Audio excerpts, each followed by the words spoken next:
in the EU LCS. Nocturne is the ban that screams out to me immediately here on the red side, one of those very common ones, and without banning that away, you almost expect ROCCAT to pick that up immediately for Memento.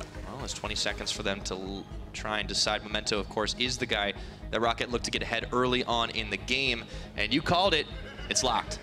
I mean, when you don't ban it on the red side, you can basically guarantee it's going to be locked in. That's actually going to be Memento's first game on this champion of the split. Of course, with so many bans thrown his way, he usually has to go on to some different champions a little bit lower on the totem pole. But that's a very scary thing to give against one of the best early game junglers in the EU LCS. ROCCAT build their compositions to let Memento carry, and now he's on the best available jungler. Question then on the minds is, what do they get for it in response? We have the Galio and the Swain locked in. We saw Galio yesterday for Jiizuke, and it really didn't impress that much. Yeah, it's a little confusing because we hadn't seen Jiizuke, I believe, play that Galio before that match. It did its job in a lot of situations, but wasn't a standout performance from him out of the middle lane. The Swain, though, very likely does mean mage in the bottom lane for Attila, so I personally really like that part of the first rotation. Now it looks like for ROCCAT, they're going to be balancing out the jungle pickup with the bottom lane. It's easy to forget that with Norskeren's crazy playmakers, he made Braum a household name last split when he made his debut in the European LCS. So we will get the good old bodyguard composition. Lucian, of course, synergizing very well with the double tap and the Braum passive. And of course, over in the LCK, we've seen Nocturne actually get through the ban phase a little bit more often. Those teams typically look to Trundle as the answer. The jack of all trades out of the jungle can soak up some damage on the front line. The pillar does synergize very well alongside the Swain as well to activate the passive and yank enemies back on in there. So I don't think Vitality are upset with the fact they gave over Nocturne. They had this prepared coming in to answer with the Trundle. The question is, will they be able to execute it? That has always been, now with Vitality falling down the standings a little bit, are they going to be able to execute in that crucial phase of the game, the early game, where both of these teams look to secure leads? And I'm already expecting both teams to play pretty heavily around their bottom lane, specifically on the side of ROCCAT. You draft Lucian Braum to look for kills, look for ganks once Memento hits level 6, but of course you have to do that against the Galio ultimate as well, which offers a lot of protection for the side of Vitality. You just get into some of those fun interactions where when Nocturne pops down the darkness, you can't ult for 6 seconds as the Galio. It does make life a little bit more difficult. And speaking of making life harder, Vitality, they banned away the Gnar. Now that was an old favorite of Prophet. It used to be the meme, just give him the Gnar and he'll work some wonders. ROCCAT, for their side, focusing more on the support pool. Alistar banned away. Now, of course, also the Pyke. So it's up to see what Jactroll does. He could always go back to the Tahm Kench if he really wanted to. It's definitely an option for him. I know that Vitality loves running the Swain plus Pyke in the bottom lane, so a little unfortunate that got taken away. You usually like to pair Swain with some hard crowd control effects in the bottom lane. There it is. Yeah, that is pretty hefty all-in. Once Vitality hit level 6 in the bottom lane, they can definitely try to coordinate some ganks with roams out of Jiizuke's Galio once the time comes. All right, so the Rakan being locked up for Jactroll. Would you believe that he hasn't played at this split? That's a little surprising, because Jactroll is usually the guy you look for making plays on your team. He loves picks like the All-Star and the Pyke, so that would surprise me. Looks like on ROCCAT's side, they're going back to Bird in the mid lane. The Azir comes in here, and this is kind of an old Blanc favorite as well. Nice hover, by the way, Norskeren. We saw LCK earlier. Timo got played earlier in the LCK as a bot lane carry. We're not going to get it today, but oh my god, that was crazy. Yeah, Norskeren is the guy that would just Bring it on, oops, baby. My finger slipped, right? But it's the Vladimir. This is what Prophet has been making a name for himself on this split. Especially during the first few weeks, it was almost first pickable for ROCCAT. They always wanted to get Prophet on that champion. In past weeks, it's fallen a little bit down in priority to picks like the Mundo, but after some nerfs, now we get to see ROCCAT on a playmaker, on a damage dealer in the late game, which is certainly interesting, considering we now know that he's one of the guys making the shot calls throughout the game, gonna realize who gets the resources and where. The Kled's locked in. And I know your eyes were lighting up too here, Ender, because we were talking about this. What symbolizes Vitality as a team? The 5-man run down the mid lane and try to kill everyone as fast as you can. It is the Kled. This is like thematically perfect. And see, here's where I'm not exactly sure where that Kled's gonna go, because we've seen it thrown into some other roles around the world, seen a little bit of mid lane Kled over in the LCK. You expect it to be top lane and for Kikis to play around it early on, maybe try to shut down this Vladimir if they want to change up their strategy, because right now it looks like they have a couple different lanes they could play through, and they're definitely gonna have to just all in on one and forget about the other. Now remember, Vitality have also gotten up to some trickery as well with their compositions in the past. We all remember the Darius going mid, Cabochard running that to try and get himself a better laning matchup. But it looks like as the timer's ticking down, we will have the Kled, at least in name, up towards the top side. So Ender, I want to pose it to you as the coaches are shaking hands. Who do you think takes the win in this draft? Ooh, it's a good question, because I think at different points in this game, teams have very different strengths. For Vitality, it's about mid-game team fighting. You've got the run it down mid with the Kled. You want to charge on in there and look for fights with 4 bruisers to beef up your front line. But if the game drags on long enough, like we're sort of used to seeing when ROCCAT play games, they have one of the longer game timers in the ULCS, the scaling of Vladimir and Azir might just be too much for Vitality to deal with. That is always the risk you run. Now, Vitality, they've made a couple of shifts here. Kikis once more in the jungle. We saw him once already earlier this week coming in for Gilius. Will this changeup be enough to get Vitality back on track to victory? Or will they be destined to fall to ROCCAT once again? It does seem like ROCCAT sometimes the Vitality kryptonite. Yeah, right now 1-2 is their record against them this year. At the start of the split as well, it was Vitality coming off of a 2-0 week. We thought the meta suited them. They were looking so strong on all these bottom lane mages. And then you had this barn burner of a game against ROCCAT where Vitality had the lead. ROCCAT were able to stall out and turn around in the end for one of the bigger upsets at the start of the split. Well, it certainly was the case. It's always been an exciting matchup between these two. It'll stay exciting. You can take a look up in the top left corner. The first dragon that'll be on the Rift will be the Infernal as well. And it's exciting for so many reasons. They are incredibly close. These two teams right now, it's not just that they're 6-5. It's that whoever wins this takes 4th place. Pending what the Schalke results are later on in the day, that's incredibly impressive, especially for a team like ROCCAT. And it would also put them only a game behind Fnatic and G2, of course, with more games to come on through during the day, but certainly trying to make a case for who is that 4th place team, because if you can sort of solidify that in week 6, week 7, before we get down to those last few games, then you don't have to worry about maybe even dropping out of that playoff race in the last few weeks. And looking back at, the history angle of it as well, ROCCAT as an organization, this is massive for these guys. They've had a couple of rough years. I got to go way back in my mind to find out when they were in 4th place. You want to know when that was, Ender? When was it, Pyra? That was all the way back in 2014, the all-Polish lineup. They had Jankos, they had Zazis, they had Celiver. That's when ROCCAT were like a 3rd and 4th place team at the end of the split. I was still in high school, man. Come on. You youngin'. These kids these days. But yeah, that was ROCCAT. Now they've made playoffs last split. That was obviously the road to them really stepping things up in this one. But take it from an old man. It's nice to see ROCCAT really getting back to the form that they were once upon a time. Jiizuke goes in on Blanc to start things off. Just a couple love taps in that mid lane. Yeah, the Azir is another one of those picks we just haven't seen in a really long time here, back since the spring split. Then with the game timers getting faster and faster and faster, we saw significantly less of that champion. I do sort of like it against a melee-heavy composition on the side of Vitality, though. Having that Emperor's Divide, having that wall to get those melee champions off of you and buy some range for you and the other carries on the side of ROCCAT is going to be a strong tool. Ooh, Kikis already in Memento's jungle here. Just the red buff versus the double buff, so Memento's already forced out. This is key. This is what we were talking about, the early jungle pressure being so important.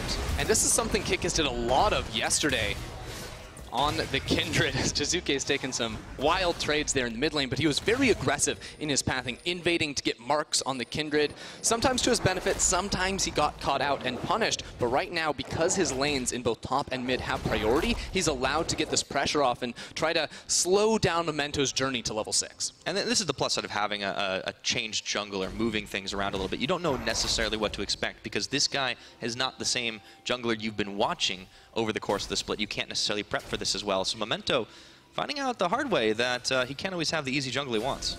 Of course, what you saw right there, the Ghost Poro getting bumped out of the way, one of the runes that was changed on this patch to give you bonus adaptive stats when you place it inside of the enemy jungle. So we're going to be seeing a little bit more of that for champions that go into the domination tree, because of course the better option for a long time was zombie ward, and that got changed that your own wards, when they expired, no longer give you that zombie ward to go ahead and pop up. So Ghost Poro all the way, Pyro. Yeah, so Ghost greater than zombies is what I got out of that, which is, if you're going by movie trends, then I'll believe you. Really, I feel like zombies have a much higher success rate. When's the last one you saw? I've not seen either. I thought you had something. All right, never mind. But let's talk a little bit more about this bot lane, especially with regards to the supports. We can talk about playmaking on Jactroll. Norskeren is definitely one of those guys that also does a lot of it. We'll get into it in just a moment because Jactroll wants to jump in, just does a little extra damage onto Heaq. But they actually share quite a few champions between the two of them. Yeah, it's typically been all those playmaking supports, although ROCCAT looking for a play down bot side now. Looks like it. Attila is forced to flash away. Memento in plain sight coming through. Pre-level 6, and that is a quick couple of summoners burn, which means level 6. You called it. Bot lane focus is going to be the name of the game. Yeah, Memento hardly had to do anything. All he had to do was show up, say, hey, Norskeren, Heaq, you do all the work. He's a spooky ghost. I told you, dude. It is true. He's very scary. Nightmares and all that good stuff. But now, especially when that level 6 rolls around, you better believe the all-in threat from Memento is going to be so much stronger in the bottom lane, and they will be looking for a kills in a few minutes. Yep. Could be a little bit rough for Attila and Jactroll without their flashes. For the time being, still holding strong and actually have the CS advantage over Heaq. That may not last a whole lot longer. Jiizuke once again continue to take these big trades as he gets the taunt off on the tip of the proc. Blanc is having a little bit of a hard time. We have to talk a little about top too because Prophet has actually been hanging tough against Cabochard, who picked this Kled into him. Yeah, you know, the Vladimir typically doesn't have the strongest early laning plays. He can typically try to sustain through it against a lot of top lane tanks because of his range and, of course, the healing on his Q. But Kled is always a champion that can force those all-ins onto you, and one of the unique interactions in this 1 versus 1 is that the bear trap on the rope will persist even if Prophet goes into the pool and still land that CC. So there's definitely some all-in threat from the Kled that Vladimir typically doesn't have to worry about. Yeah, a little less safe than he thought now. Pre-level 6, of course, too. He can't even scare him back with the Hemoplague. Kikis once again to his old tricks here, Memento. There's a level difference right now. Kikis just keeps forcing him back and stealing his Wolf Camp away. He's going to need some help from Blanc. And he gets the smite too. Was just waiting for that to come back off of cooldown. Really nicely done out of him, and it's only going to get worse here for Memento because right now Jiizuke just hit level 6. That means whenever Kikis walks into the enemy jungle, there can be this Galio there to support him. Sort of makes sense when you consider how Kikis was playing yesterday with a Galio on his team as well. It was all about these early game invades to try and deny CS from his opposition. Yeah, now he was playing the Kindred, of course, and he ended up scaling pretty nicely when they needed to make the comeback. But let's talk a little bit about Kikis' prior performance, because coming back into the LCS, Kikis is a guy that definitely gets a lot of people to perk up, and he didn't look great until the very end, but he won when it counted. Yeah, I mean, it wasn't a perfect game out of him. That was nice. Attempted interrupt from Kikis right there, but still, being an extra voice to try and change things up later in the game as, again, Vitality walk into this jungle because they have the timer on the red buff. This is so good out of Kikis. I love it. Yeah, the key stats that I think out of the ones we just saw has to be the gold differential, because look at what he's doing right now to Memento. He's kept him on level 5. Of course, Kikis on the experience bar a little higher, and he's even going to manage to force the Emperor's Divide out of Blanc. This guy is consistently a pain in the side of ROCCAT. Did secure the red buff, though, for Memento as Jactroll, Kikis, they continue to play aggressively. This is what you expect out of a Vitality team. The key difference, though, seems to be when Gilius plays on the team, it's Gilius playing through his lanes, looking for level 2 ganks, trying to constantly apply pressure to the enemy laners, whereas Kikis is all about finding the 1 versus 1 battles against Memento so far. Speaking of 1 versus 1 battles, Cabochard's level 6 to Prophet 7, and he still forced that one. Actually took Prophet down to the equivalent of his health bar. Yeah, and continuing on this top lane matchup, we said, you know, there's a little bit of all-in threat on the Kled, but specifically it's windows of burst power where he can use his W to get a lot of consecutive auto attacks down. We gotta go back to that jungle fight. Hold on a second. We're watching Heaq and Norskeren double time onto Jactroll, but meanwhile, it was nearly kills across the map here. We saw summoners burnt, Kikis forced to flash, and now Cabochard backing away without Skarl.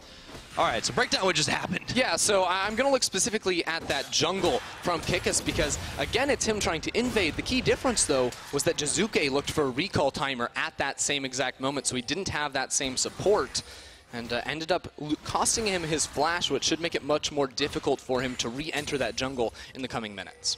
Absolutely.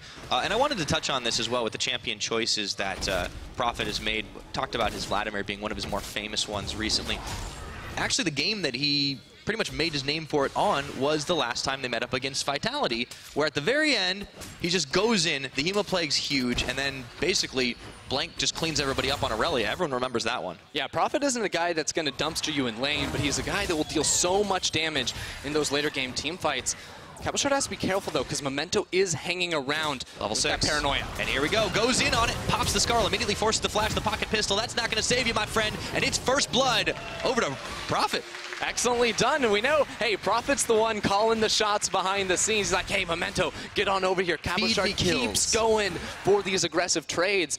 Is absolutely able to punish. So the gold game was actually in favor of Vitality up until that point, and now it's a 500 difference. And it looks like it's about to be more. ROCCAT want to accelerate this game. Teleport from Heaq coming up to the top side. This will result in a tower trade, but ROCCAT have got the jump on it. The only thing ROCCAT have to be worried about is that there's an Infernal Drake on the bottom side, so they do have the tempo advantage, but after this, we would usually like to see them walk into a Rift Herald. There's not a Rift Herald up, though. It's only 9 minutes and 40 seconds into the game, so Vitality should be able to come out positive on this trade. Interesting decision, too, because ROCCAT had to have known that this was going to happen one way or the other, and they opted to take it anyways. It's curious, but I think what it comes down to is the fact that Heaq's been struggling a little bit in this bottom lane. Even though the duo on ROCCAT's side have taken advantageous trades, the range from Swain in the early game seems to have gotten a little bit of an advantage in the CS department. He's not the only one been struggling, too. You just got to take a look at some of the CS differentials. Obviously, Memento helping get the first blood was huge as Blanc tries for the Shurima shuffle, and he does manage to find Jiizuke, who can't justice punch his way over the wall. But it looks like, well, Prophet's still chasing on. A little help from Kikis in the pillar means he can't go any further. Yeah, ROCCAT's lanes have been struggling a little bit this game. Yeah, there were just a few seconds left on the Hemo Plague from Prophet. Otherwise, had it been up, very likely could have forced a flash there out of Jiizuke. As it stands, doesn't end up being too poor there on the side of Vitality. But since ROCCAT gave up that Infernal Drake, we asked the question, how are they going to sort of go back after Cabochard in the top lane? Because they very specifically wanted this turret. They wanted to keep this guy on an island where he wouldn't have protection if a gank came in. Yeah, Camp Cabo has definitely been a successful strat over the years for people trying to take on Vitality. It's the issue runs into when you have too many people focusing him and the rest of the team is just 4v0. But if you can get a Vladimir ahead, oh boy, that is some damage. When we get into these fights later on, and he already got that first blood, went very defensive in his itemization. He wants to make sure he doesn't give over any of his advantage, but you don't really need to build all that much DPS if you're always going for 2v1s. Oh, that's a good point. Having Memento in your back pocket is certainly going to help, and I think he was happy for something to do considering Kikis was just stealing all of his jungle. But now the focus is closer to the mid lane. Jactroll coming in. He's got everything back up. Quickness just waiting to pop it here as Norskeren, Blanc, and Prophet hiding in the brushes. ROCCAT are wise to this one. Will they take this fight in the mid game? Let's see. Prophet, he goes through with the pool, but that's going to end instantly. 3-man knockup, and Paranoia's coming in, but this might be a little too late as Memento hovering around the backside, not going to find an opening. And here comes the Kled on the charge. Norskeren, the rest of ROCCAT in full retreat. Under tower, Vitality still go as Attila looks to finally finish off Prophet. Does not find it, but in the Demonic Ascension, he forces Memento back, and that is another taunt. Memento blown to pieces. Prophet trying to make something out of nothing. Just one more. Jiizuke finally is going to fall. It ends up being a 2-for-1 trade. But Vitality, unbridled aggression as always. Yeah, I mean, it's 12 minutes. Cue the plays in the mid lane from Vitality. They bring the whole crew, run it straight down mid underneath that turret, but they're not in over kills. They're getting them against ROCCAT. True, and now the gold game is even. The biggest difference right now is going to be that Dragon and, of course, this Rift Herald that's soon to be picked up. But ROCCAT don't want to leave this alone. They just don't have a choice about it because no one's near it. It's tough, too, for ROCCAT because they almost went in for that fight. We had Prophet coming around the flank thinking maybe they could take that advantageously, but it's a Vladimir, it's an Azir, very heavy on the scaling department, and it was also the quicker rotations, it looked like, from Attila in the side lane, and this engage right at the start from Jactroll on the playmakers combined with the eventual hero's entrance to burn those stopwatches was very important to allow Vitality to press forward for this dive underneath the turret, where they can tank for so long because Kled can de-aggro with his passive. I don't think he can de-aggro here, unfortunately. He looks pretty dead, but let that not interrupt your point. I mean, he can de-aggro into the turret, but not in a 1 versus 3 situation. See, he was just tanking damage in that last fight. 69 DPS overall. Hey, he hit an ult. Yeah, I guess. Yeah, it worked, you know. But you know what? He did his job. Here's the thing, though. Like this is where Vitality were stronger. You talked about it in the pick and ban phase. This is not only where they like to fight, this is where their composition is strong, is going to be in these mid-game fights. And Memento, all he could really do was turn the lights off at that point and hope that Vitality would get scared and run away. But Vitality is not a team that's going to be afraid of the dark. They're just going to keep throwing punches at you. Yeah, they will continue to fight as ROCCAT, in similar form, grouping up 4, even 5 members towards this bottom lane as Prophet is going to be ready to rotate. A second Vitality look to stop this one. Okay, Kikis is here to join Jactroll, and Cabochard's up as well. He doesn't have his ultimate available. This tower's going to fall. They need to leave right now as no shove back happens. A double teleport, though, and now ROCCAT, they may have overstayed their welcome just a bit. Here comes the Kled, going for the charge. That is a lot of burst damage. Norskeren trying to keep his team up, unbreakable for just a few more moments. Blank's going to get Kikis. Behind, it's going to be Prophet. Jactroll picks up Memento. This fight is anyone's game right now as Skarl runs away in the midst of the fight. Prophet going through on the pool. Rooted up, Jiizuke takes down Norskeren. Everyone's low health bars, though, and Vitality, they're still doing it in this in the mid-game. Big shutdown gold going through, and there's the charge onto Heaq to finish the fight. Cabochard, Jactroll, and Jiizuke sweeping it up. You do not want to fight against Vitality in the mid-game. They will take it every single time, even when it looks like a horrific mistake. Kikis and Jactroll, I mean, they're underneath this turret. ROCCAT are like, what? You're serving it to us on a platter, but they disengage from the initial ultimate, and then when Blanc tries to put down the turret, it leaves him exposed to the initial charge there from Cabochard, and there's simply not enough damage at this point in the game for ROCCAT to deal with the rest of Vitality. Even though Prophet gets so much off into the backline, you'll notice that Cabochard gets some free hits here onto Prophet, which lets him remount and end up destroying them in the back half of this fight. Yeah, that's the thing about Kled. Very deceptive on that health bar. You're never 100% sure if you're going to zero him out, and then Heaq isolated means the end of it. So great trade for Vitality. They still find themselves up only about 1,000 gold, and you could see the big damage dealers in that fight. ROCCAT, I almost feel like that would have gone very different if Blanc had not used Emperor's Divide to try and get a pick. Yeah, I mean, they could have disengaged. They could have kept them at range. That's typically what you want to do as ROCCAT against this Vitality composition. Unfortunately, they got a little bit blind to the fact that even though all he saw on their screen was 2 members, the rest of Vitality were quicker to pull the trigger on the rotation. Talking a little bit about Kikis and what he's been able to do on this team. You see, typically, going into the enemy jungle is something that is considered quite risky, but Kikis don't care. No, he's the honey badger of junglers. And the rest of Vitality is there to back him up. ROCCAT need to be a little bit nervous on this push, though, because Galio can try to clear the waves, and the Herald will still be going in the top side. Vitality could potentially actually get 2 turrets off this play. And this is a much better Galio performance from Jiizuke today. Last time, it seemed like they wanted to force fights, didn't have enough damage to follow up. So they really kind of enhanced their composition. And credit to Vitality from kind of learning quickly from their mistakes and keeping it close in this game. And during that push, of course, walk over, counter jungle away the blue buff from Memento. The level lead is the same between these 2 junglers, but the CS definitely is not. Kikis has been able to use his pressure constantly, and now as soon as Vitality are able to take down this 3rd and final outer turret, it's going to make it even that much more difficult for Memento to stop the invades. Critically, Memento has been able to at least keep up in the gold game, and a lot of that is credit to how much ROCCAT are actually focusing on these objectives, right? Vitality, speaking of objectives, though, going to take an uncontested dragon. Ocean. Yeah. I mean, if you actually look at the gold, the biggest difference is down in the bottom lane, where it's sitting at around 1,400 plus for Jactroll, who's actually managed to pick up 4 kills out of nowhere. And we thought he was going to get bullied, like him and Attila. Yeah. It started that way because Memento just kind of showed up and said boogie, boogie, boogie. But here's the difference. Instead of revisiting bottom lane when Memento hit level 6, he went up topside, which is a fine play. They got the kill for Prophet on towards Cabochard, but they weren't able to snowball quite from there. They took that turret trade where Vitality were also able to tag on the Infernal Drake. And critically, remember, the Rift Herald had not spawned yet, so ROCCAT weren't able to trade there. That meant Vitality then got it a moment ago and were able to take yet another tower. Looks like they got another taunt off onto Blanc, spends the Emperor's Divide, but he's already half health as Prophet arrives in the nick of time, but I don't know if they're going to be able to save the tower completely. Wave does get melted. Jiizuke, Cabochard don't want to go for it just yet. And Jiizuke can be a little more reckless on this. This is a type of champion that he definitely can afford to. His Rod of Age is at half stacks already. Not a lot of other items to speak of, but he's staying healthy in most of these fights. It's funny, too, because I've never seen Galio E4 this recklessly, as Jactroll is threatening on the flank at the moment, but Vitality are just continuing to poke out here towards ROCCAT while Attila gets this wave rolling on the top side of the map, so they can try to collapse a few of these waves at the same moment, and then break the mid lane turret once a couple members of ROCCAT go to other areas of the map to pick up those minions.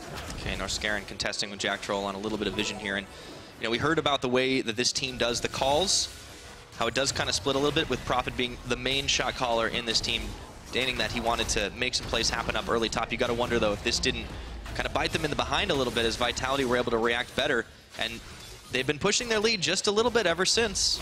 Yeah, the real mistake from ROCCAT has come from trying to take these fights against Vitality. We mentioned in the draft, this composition is built to fight between 15 and 25, 30 minutes, where they can just use all the base stats you get when you have all these melee champions, run straight on in with a fantastic engage of a Kled as well as a Rakan, and the scaling just hasn't quite caught up for ROCCAT to be allowed to go head-to-head in these fights. Yeah, and you can see how strong Vitality are, obviously just watching the fights, but even in some of the items. After it looked like Cabochard might get shut down early on, well, guess what? He's got a Black Cleaver. He's living his best life at this point to combo with the Merc Treads. And everybody's actually not hurting for gold here. Kikis might be the one who's in items the furthest behind.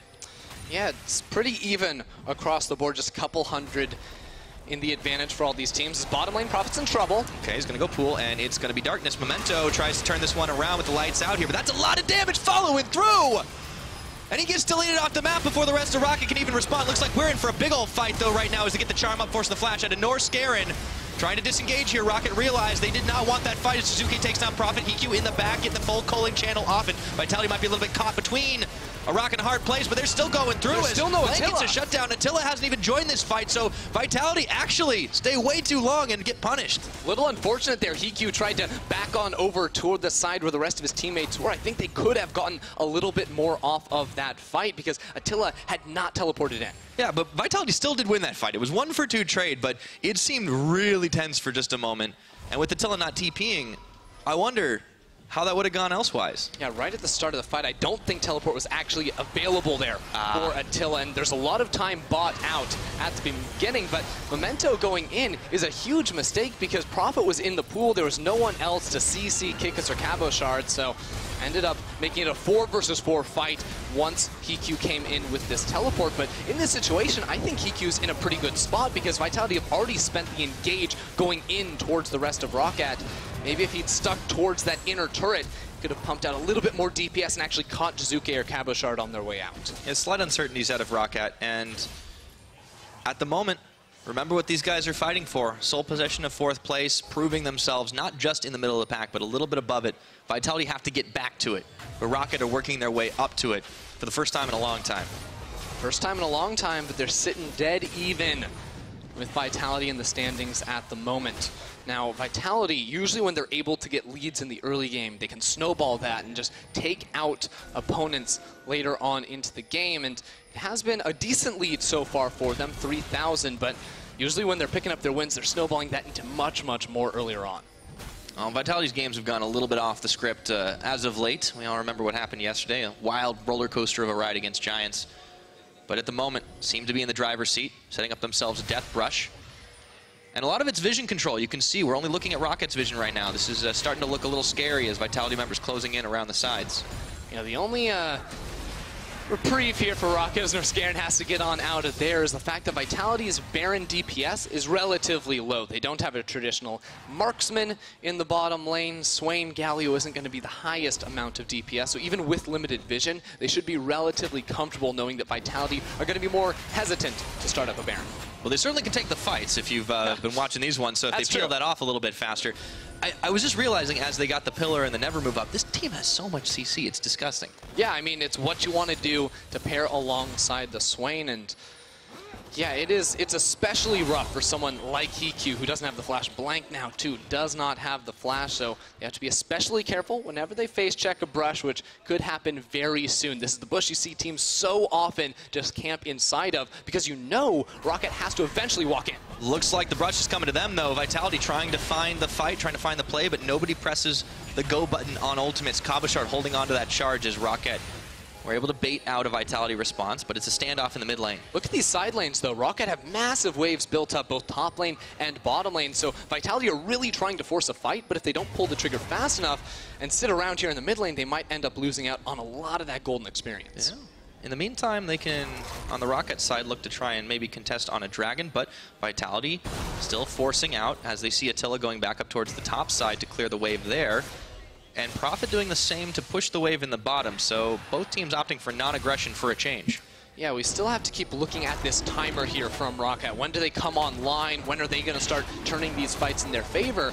I think we're going to be looking at maybe plus 30 minutes here, because right now, even though Blanc has his 2 core items, Heaq as well, Prophet went very defensive in the setup. Zhonya's Hourglass plus the Hextech Proto Belt and Ninja Tabi's on top means that his AoE teamfight damage is going to be significantly less than the Rabadon's Death Cap Rush plus just all the AP you can build in the world that we've typically seen. Someone's got to go defensive on this team. Come on, Andrew. You look at the Dustblade of Drakthar build now with Give me Memento. a Spellbinder. Yeah, a Spellbinder. Okay, sure. But Prophet still has time to build those. He's still got item slots. Yes, it's going to be a little while. But ROCCAT, the gold lead is no longer getting away from them at this point. The Dragon lead, on the other hand, is something I would be a little concerned about, considering that Mountain Drake went down for free. Yeah, especially when Vitality have such good control over the Baron. Actually has slipped a bit when they went over to secure themselves that objective. Of course, this is how the game is sort of spun out of control here for ROCCAT. They actually had the lead off of the plays of Memento. The issue was, again, taking those fights as Vitality looked for another. Oh, Prophet, he might be caught out a little bit. Throws on a 2-man Hemoplague and goes for the pool away. Heaq and Norskeren are coming. I don't know if it's going to last that long, but the teleport on the opposite side is coming through. Heaq and Norskeren feel that they don't want this fight anymore. The charge unstoppable as Cabochard looks for Norskeren. Attila throws on his own ultimate, and it looks like we're in for the fights once again, but Vitality don't find the quick pick they're looking for. Memento zoning Jactroll away, or is it the rest of Vitality zoning Memento away? Looking for that damage right now as the pocket pistol pushes the Kled back. Nobody dies. Very tense situation, though. Multiple flashes being blown on the side of ROCCAT to disengage from that fight. Vitality are going to take that as a victory for now, knowing that the next time Prophet overextends in a side lane, that's when they'll be able to pick up a kill. Yeah, 2 summoners for a teleport on Attila's side and Cabochard as well. And now Vitality making tracks up towards the Baron. Are they going to start the bait out? Prophet has TP. He's the one in the bottom lane. It looks like they're going to go for it, at least to bait in ROCCAT. Well, they will not take much damage from starting this up. They really just want to force a fight. They want to force ROCCAT to enter through one of those tight corridors for the engage, but there's no ultimates on their side. ROCCAT only have the Emperor's Divide left for Blanc, so I think both teams are going to go back and lick their wounds and wait for those cooldowns to come back. You can see the Vitality are not as confident as they were before. They peeled off very quickly, and as a result, actually, it looks like they're going to lose their mid tower. So this will even up the tower game and put ROCCAT in touching distance of the gold. That's very important, too, because when you are trying to get into that Baron area, trying to have mid lane priority, having the minions shoving in your favor is very important, because as soon as those go into turret, 1 or 2 members of Vitality will have to go back, and now that the turret's been pushed back further away from the Baron, that's longer distance to cover, and there's more of a window of opportunity for ROCCAT to get vision around that Baron area whenever they're able to push in the wave. So I know, Ender, you wanted to see some more aggressive items, offensive items being built by Prophet. Well, there's an Oblivion Orb in the inventory. You getting excited yet? I'm excited, but I'm a little nervous at the same time, because flat magic penetration is very good against targets with no MR. And to his benefit right now, there's very little magic resist on the side of Vitality, but when you have all these bruisers, I'm expecting a lot of magic resistance to come through, and Void Staff is going to be vital in the next few minutes for him to pick up. Alrighty. ROCCAT, 27 minutes now on the clock. The game is still 2,500, give or take, in favor gold-wise for Vitality, but we're closing in on that time when ROCCAT will be a little stronger to fight. Prophet does get pulled in. The never move, forcing out the pool.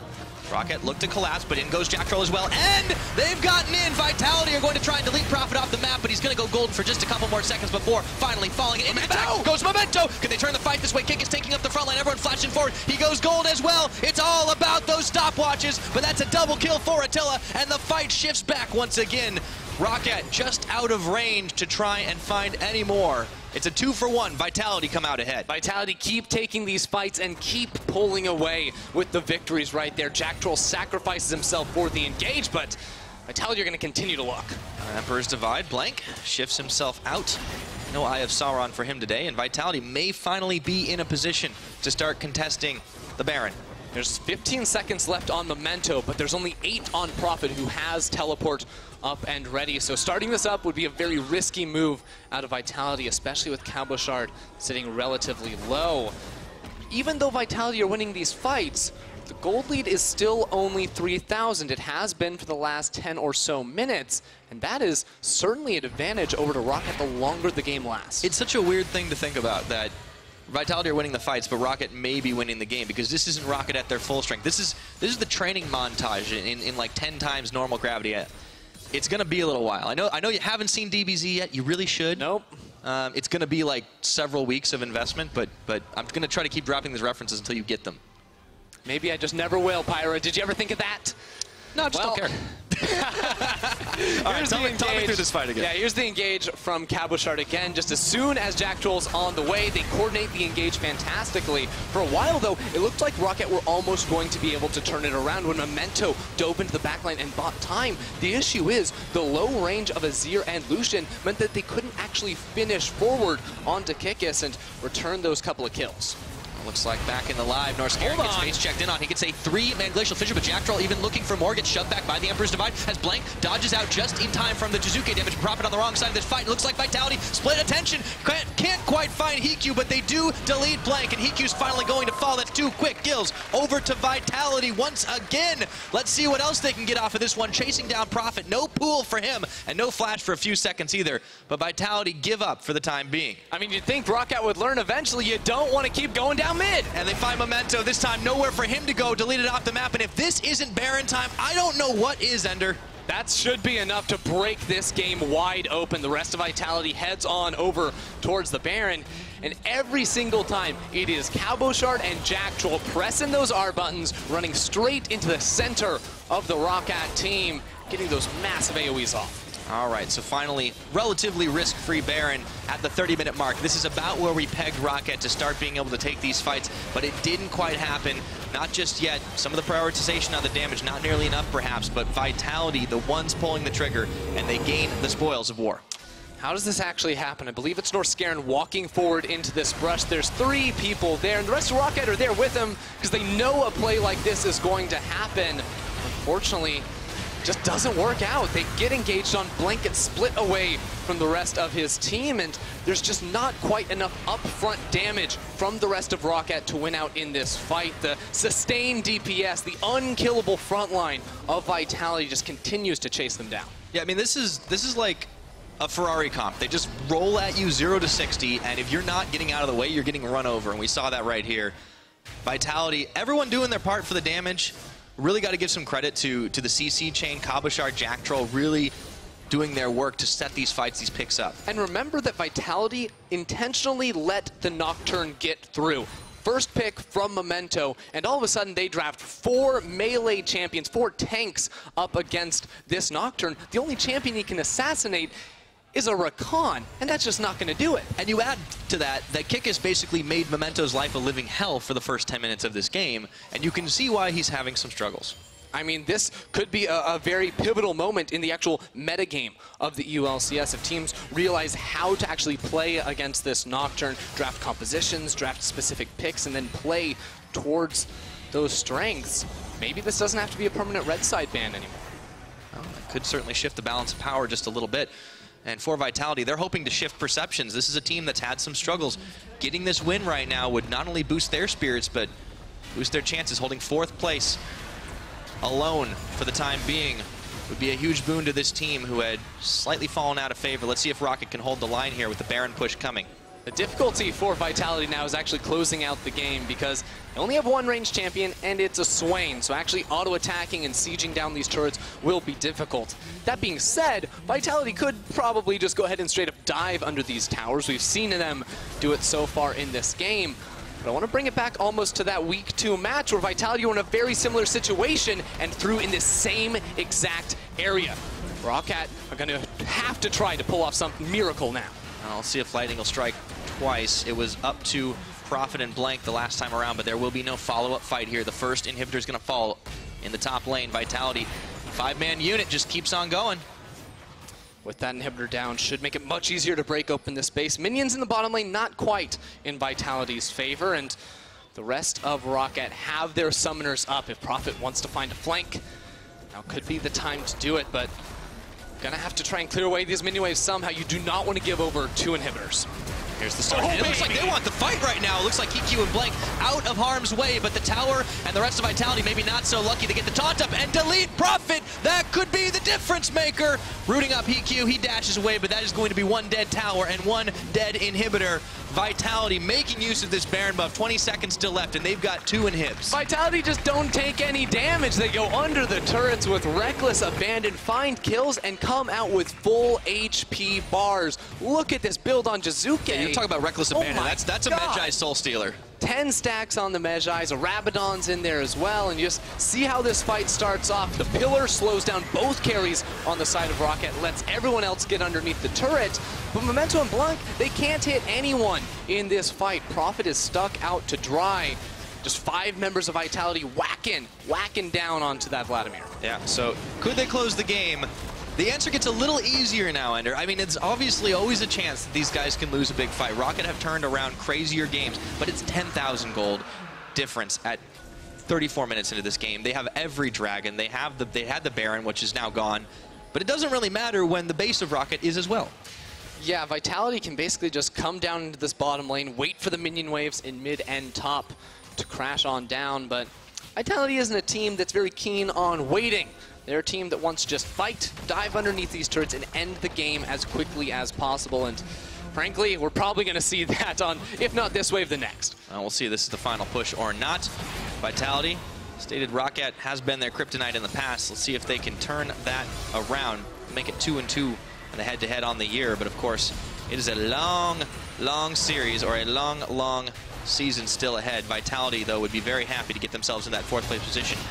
Good wave clear from the ROCCAT side. Here's the fight. Will they be able to do it? That's a big old Hemo Plague, and it's darkness. Vitality getting some redemption here as well, turning back over to Prophet. Gets the damage. Cabochard, he's found the kill onto Blanc, and the Vitality switch is flipped. Heaq trying to get a deletion off, but it's not going to happen. Target disengaged and re-engaged, pocket pistols and everything flying. And it looks like Vitality are going to go for the end of the game. This composition Yamato cannon built could not lose in the mid-game, and they're going to take this one home. Big old hero's entrance for Jiizuke, and for Vitality this game, the ROCCAT is in the bag. All right, Vitality, I'm liking what I see. These mid-game teamfight compositions drafting exactly how they want to play out the game, and executing on it just about perfectly. For Vitality, they took the mid-game into the late game. They just never stopped the train. They never slow down. That's what I love about watching this team. Never give up. And even when things looked a bit even, things looked a little rough in the early stages, held their heads high, and as a result, well-earned victory. And with that, could very well be jumping up to 4th place alone at the end of the week. Of course, they will be holding that until the match between Schalke and G2 later today. For a team that seemed to be struggling a bit in the last few weeks, they bring in Kikis, find 2 consecutive wins out of him in the jungle, and what a way to show up back into the LCS2, invading constantly into one of the most praised junglers in the LCS, and having your team right there to support you. Yeah. Maybe this was the slight ignition they needed just to mix things up. And, you know, we'll see if Gilius makes a return as well. Kikis didn't seem to have any issues communication-wise with them. Fitting into a team, especially mid-split, is never going to be easy. But raw skill certainly counts for quite a lot, and he has infused it into this Vitality team. And all these teams, ROCCAT, Vitality, all still in that race here for playoffs, especially ROCCAT still going to be in the mix. But of course, you don't want to be dropping games against these teams right neck and neck with you in the standings. Vitality are going to be very happy that they were able to come out on top here and try to inch themselves away from that 5th, 6th place. Yeah, and everything can really change at the drop of a hat at this point, because you've got Splice sitting at 5 and 6. That's now only 1 win less than what ROCCAT have. You could easily find yourself out of playoffs. So it's tough, man. You've only got a few more weeks to make it count, but ROCCAT, you know, they gave it all they got this game. Just wasn't enough. Every game matters, man. Every game matters. It's almost like we used that once or twice. Now, you guys are deciding the player of the game, which of course stands between Kikis, Attila, and Jactroll. So give us your vote at lolesports on Twitter. I'm not even going to ask you, because I always do anyway. So, you know, that's it from us. We're going to, for more on Vitality's win, let's check in with Lore and the support. Thanks, Pyra, and thanks, Jactroll, for joining me on stage. So I'm wondering, you guys chose a hard engaged composition, even though you had issues defining your style lately, and you went with Rakan, Galio, Kled. So can you explain a bit more? It just everything collected together, you know. It's my first ever game with Rakan in competitive, and I'm really happy with my performance today. What can I say more about the comp? Why did you think that fit today? This one fitted today? Just confidence. I think it's not about like we go to the game and we know the comp that we play already. We just take champions that fit good in that exact scenario. It's not something that we prepare and it's 100% this, you know? Awesome. Well, yesterday I talked to Kikis, obviously, and I want your opinion on this. How different is it from Galio's in-game? What's the difference between those two? In-game, it's not much different because they are both leaders. But the playstyle is a little bit different, and just because we played with Kikis these 2 games, it doesn't mean that we gave up on Gilius. He's still a really important member of our team, and I'm sure that we'll see him more in LCS. And we'll with see, Vitality, of course. Yeah, hopefully. Well, we'll see over the weeks. Thank you for joining me at this second. We're going to take a short break. Right after, it's going to be UOL versus Giants. Don't go anywhere. You know what, Laura? They keep feeding you misinformation. It's still us for a little bit. Wonderful interview. We are the break. We are the break. I mean, a lot of people turn off when they see us anyway, so I guess that goes. Wonderful interview with Jactroll. He was feeling cheerful. First time Rakan, which I think is nice seeing how that game played out because it was all about the engage and it was all about the team composition. So let's dive straight in and look at the team fights because honestly, that is what it was all about. 11 minutes in, Vitality did what they do best, go mid lane. I mean, this team fight started being really good for ROCCAT, but so far the team comp of ROCCAT, I don't really understand. Like, Nocturne is a completely bait for Vitality. Here, whenever Nocturne goes in, he's just gonna straight die. So he pops his ultimate to not even enter the team fight. So it's a win team fight for Vitality. Yeah, it's kind of strange watching an Azir plus an AD carry who are, you know, consistent DPS. We want to have long team fights where we're standing back, we're kiting, there's a Braum protecting them.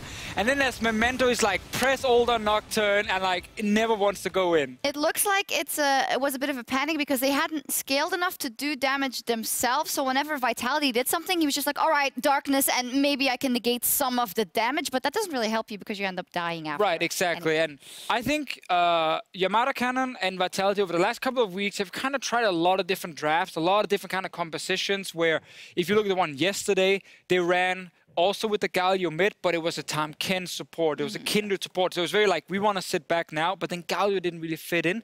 This, I think they nailed the draft today. And this is the best Vitality draft we've seen in a couple of weeks because it was all in, all of it. Swain going in, you know, Trundle in the front line. And at the same time, this is the kind of composition they're running right now in Korea, where we talked yesterday about how they let Nocturne open these last weeks on Korea because they can build these kind of comps. They just go all bruisers, all tanks, and there is not a single target that Nocturne can go in and kill. So who are you going to ultimate? Like Swain, Kled, Galio, they're all tried the Rakan, and that's it. It's just impossible to go in. Let's take a look at another example of that exactly. An insane bottom lane fight for Vitality brought to you by Acer Predator, which actually starts as an engage by ROCCAT. But what you just said right now is here in action. Vitality can turn it around. The Nocturne Darkness doesn't really do anything, and in that moment, they can re-engage and just slaughter ROCCAT. I mean, first of all, they missed these 2 ultimates because Nocturne ultimate was for nothing. Azir ultimate was also for nothing, so now they're gonna teamfight without the lack of these 2 main ultimates, and they have no teamfight composition. They need Azir to scale, they need Azir to do damage, they also need Lucian to scale as well, and they cannot do this because they are fighting early game when they should not be fighting. Looking at it again, though, it was a bit closer than I remembered. The next ones will be more one-sided. Turn it around. But that's when we get to that composition, right? A fantastic team fighting comp from the side of Vitality and not the right tools built against it from ROCCAT. We often say Memento have one style, and you said very actively yesterday, I like it. I want Memento and ROCCAT to play that one active style, and that is not Nocturne. So don't pick stupid Azir as well. That's all late game scaling. I need early game fighting from ROCCAT. I need a jungler that can gank in the early game, that can go mid lane or top lane and get a kill for a strong pick. Azir is right now, if you ask any mid lane in Europe, a champion that is very weak early game, but of course still has the strong late game. But that's the trade-off. You give up the early parts of the game, yet they pick it. So that part I didn't like. I don't think that's the reason they lost, because I think there was actually still moments where they could play. But this Vitality draft just made it so hard, and you get punished for every mistake you made. As a possibly dumb question from my part, yesterday I saw a Nocturne do insane early game moves against Schalke and Jiizuke with Oriana, who is also a controlling yet bit scaling. I like laner, Nocturne if you just draft a mid laner who wants to dive in. So that's the issue. Yeah, give me a mid laner who wants to dive with Vladimir plus Nocturne. It's still not perfect against the full tank comp, but then I can see the Nocturne makes sense. Well, I was talking to Oliver during the game, and he said he hates Nocturne as an early game champion. No, I'm not talking about early game, I'm just talking about fighting. Okay. Yesterday, what happened with Fnatic, that Nocturne actually killed someone level 2, you will never see that happen. That shouldn't happen. You this is not will early never game. see that happen. That's completely early game, but it's Sen allowing that by the first gang, wasting the flash of Yasuo and then Oriana pushing it, and then Nocturne doing the dive. But that should never ever happen. Like, there is a lot of early game champions. Taliyah is one of the best early game junglers. Trundle is one of the best early game junglers, and then you have champions like Nocturne, who is completely late game. You have Sejuani, that is mid game. Like, early game is fine, mid game is really strong, late game is really strong, and then you have something like Kindred that scales a lot. Early game can be strong, but he needs his marks. So it's something like that. But Nocturne is the worst early game jungle right now in the metagame. So if you have Nocturne in this game, because we're not talking about early late game jungle, we're talking about how does it fit with the Azir in terms of fighting, right? Yeah. So what mid laner, if you look at the rest of the draft from ROCCAT, if you were the coach, we said, okay, if I pick, random example, the Galio myself here, I have Galio, Vladimir plus Nocturne, I'm happy then with the team fight, at least. I mean, so far, every single time I played versus Galio, I tried to put that some 80 damage. So you can pick, for example, the Corki. That is a champion that is coming back to the meta with the rework or the buff on the E. Corki is really good into Galio. Then you can pick some other mages, but you're looking for a mage that can go in. Like, really mages that can pressure Galio early game and can go in after something like Ryze, something like Sandra, Oriana. man, where's it at?